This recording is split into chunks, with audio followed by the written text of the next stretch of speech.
Alors, on rejoint Samir à Lille pour justement développer davantage les enjeux finalement d'animation client grâce à la data. Comment est-ce que vous mobilisez ces datas et quelle est votre feuille de route pour les mois à venir?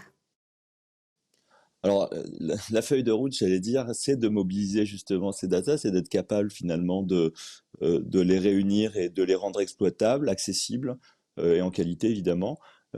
Après cette exploitation, elle est très large. C'est une donnée d'une part qui est relativement sensible dans la mesure où c'est une donnée client la plupart du temps.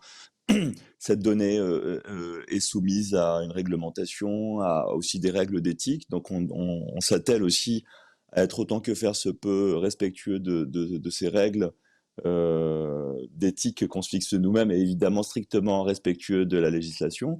Et après, ces données, on va les exploiter pour animer nos clients à tous les égards, c'est-à-dire pour personnaliser leur contenu, leurs offres, pour aussi adapter nos assortiments, nos produits aux besoins du moment ou aux besoins d'une zone de vie. Et aussi être capable peut-être finalement de faire en sorte que nos clients soient satisfaits, de les garder. On peut utiliser ces données par exemple pour mesurer la fidélité de nos clients, leur churn, être aussi capable d'actionner. Il ne suffit pas de mesurer. Une fois qu'on est capable d'estimer qu'un client a un risque d'aller à la concurrence, il faut être capable justement d'activer tous les leviers. Et ça, c'est aussi la data qui nous donne quelles sont les raisons du churn ou quelles sont les raisons de ce risque. Donc voilà, ces données vont finalement nous aider à dialoguer, à interagir avec nos clients. Et ça, c'est le premier enjeu, au-delà de celui que j'évoquais tout à l'heure, qui est de réunir et de rendre ces données mobilisables, accessibles plus facilement.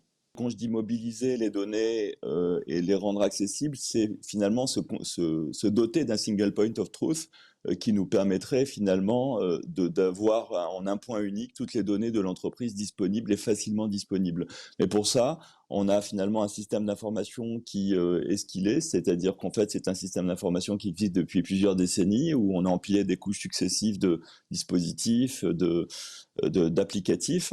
Et donc, on a un enjeu à la fois de modernisation, d'interopérabilité, de rendre en fait tout ce système d'information beaucoup plus actuel, ce qui nous permet en parallèle de collecter ces données et de les rendre justement accessibles dans ce single point of truth.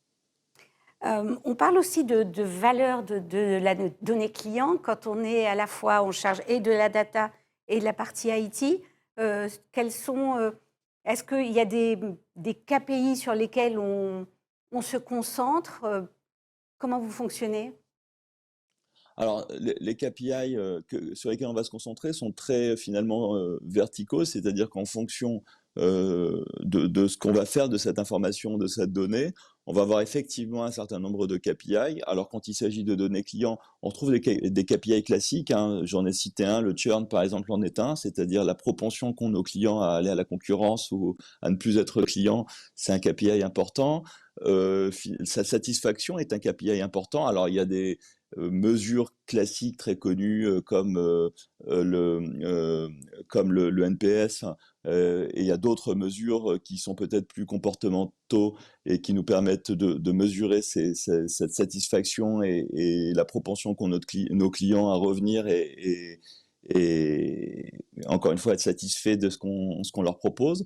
Mais je dirais qu'il n'y a pas, il y a pas de recettes magiques ou de KPI que nous avons inventés et qui résolvent des problèmes particuliers ou spécifiques. On essaie d'être pragmatique et de nous doter des bons outils de mesure en fonction finalement des problématiques qu'on a à résoudre.